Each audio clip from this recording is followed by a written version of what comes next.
Okay, my name is Paul Bonyon, and I'm going to read this story to my grandkids. Timmy's children first would be Chloe, Matthew, and David. And Paul and Heather's children would be Brayden, Hudson, and Aubrie. So I had Paul Bonyon come today to read this story for you, so you just have to stand by.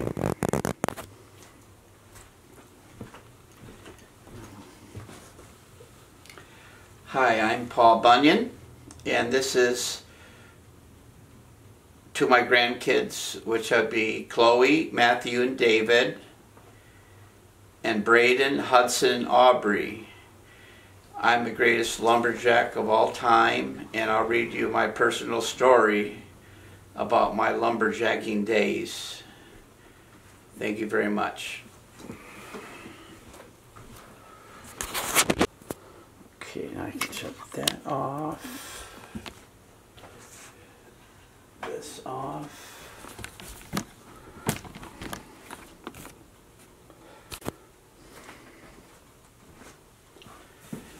Okay, now we're going to read this story to my grandkids now. Paul Bonyon.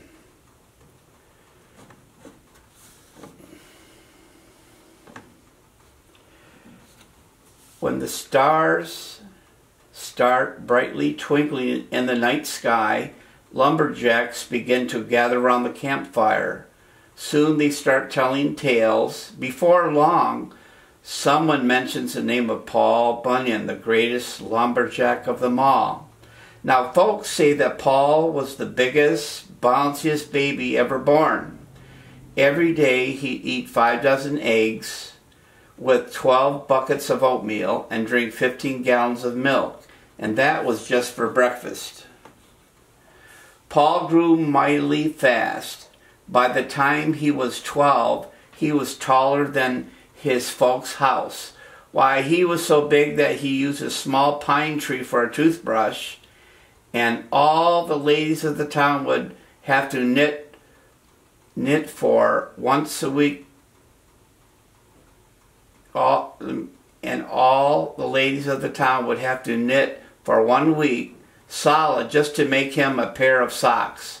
I guess that's why Paul's ma gave him such a sharp talking to when she heard that he used his socks for a fishing net. When Paul was old enough, he set off to explore the forests that covered the land. One day he was caught in a snowstorm. Now normally this would have been no big deal. Paul had been caught in plenty of snowstorms, but this snowstorm was different. It was so cold that the snow turned a beautiful robin's egg blue. Paul tramped through the fluffy blue stuff. Suddenly he saw a tail sticking out of the snowdrift. Paul pulled out a tail, and out popped a baby ox. The poor baby ox was so cold that he had turned blue.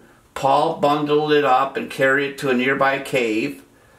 Paul decided to take a break from his exploring. He set up housekeeping in the cave until the baby ox got better. No one knows exactly where Paul's cave was, but it had a smooth sandy floor.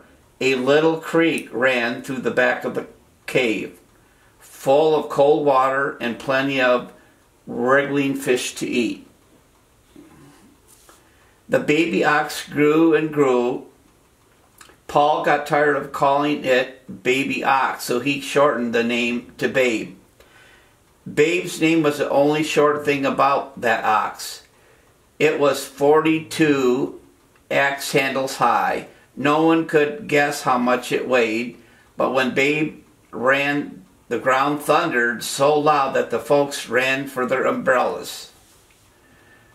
Paul and Babe tramped through the woods. Back then the forest was as thick and crowded as the bristles on a hairbrush, but that was quickly changing. pioneers were headed west. They built barns and houses and wagons and all sorts of other things that meant they needed wood. Paul became a lumberjack. Every time he swung his axe, 10 trees would fall. Paul piled the logs onto Babe's back to take to the sawmill. Paul thought it might be easier to float the logs down the river to the sawmill, but the river was mightily crooked. Our logs would get jammed in the river bends, Paul told Babe. Paul tied one end of the rope around Babe's harness. He tied the other end around the river. "Pull, Babe," Paul shouted. Babe looked at the river. Babe looked at Paul. Then Babe sat down. "Okay," said Paul. "Pull and I'll give you enough sugar lumps to fill a canyon." The river was pulled straight, in no time flat. For a while, Paul and Babe worked on their own.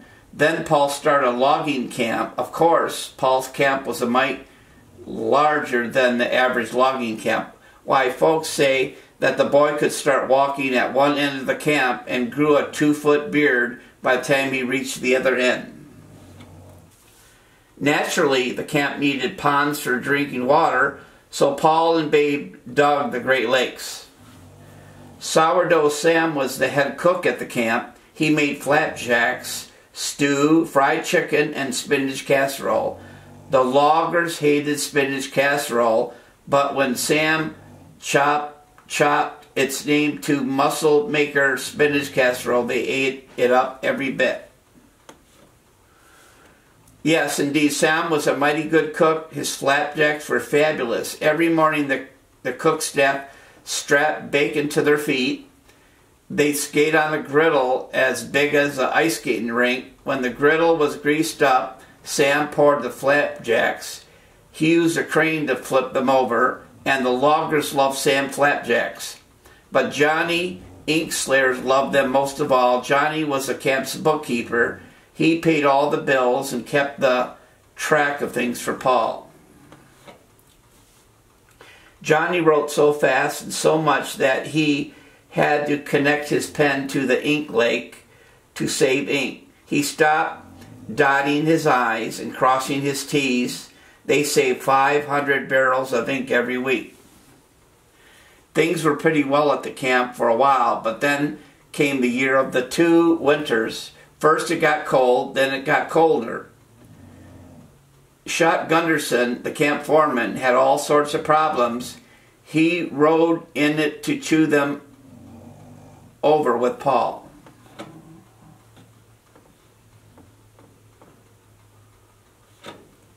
"Boss," Shot said to Paul, "it's so cold out there in the woods that our feet are freezing. We have to do something." Paul was big and strong, and he was also clever. "Tell everyone to grow their whiskers. When their beards get long enough, they can tuck them in their boots. That'll keep their toes toasty." Shot had another problem. "Boss," he said, "when I give orders or the loggers yell timber, our words freeze into icicles. No one can hear anything that anyone says." "Well, I'll ask Babe to haul off the words to one place," Paul said. "When they thaw in the spring, you'll be able to hear what everyone said." That wasn't one of Paul's best ideas. You see, all the words thawed out at the same time, so it seemed like folks were yelling all sorts of different things at once. It got a tad bit confusing. After the cold winter, Paul and the rest of the loggers were ready for a change. They took the logging camp out on the road. Babe pulled the camp along behind them. Paul and his crew logged into North Dakota, South Dakota, Washington, Oregon, all points in between. For a while, Paul dragged his axe behind him because it was resting sort of heavy on his shoulders. But he stopped when he realized the ox was digging a trench in the earth. Today we call the trench the Grand Canyon. Yep, Paul logged a lot of land, but he knew that the trees were precious, so he always left some standing. Paul got older. He could still log better than any lumberjack alive, but he decided to retire. One day, Paul and Babe just wandered off. No one knows exactly where he went. Some folks say they headed to Alaska. Others say he went back to the sandy cave. Nobody knows. But if you keep your eyes open someday, you might meet the greatest lumberjack ever born.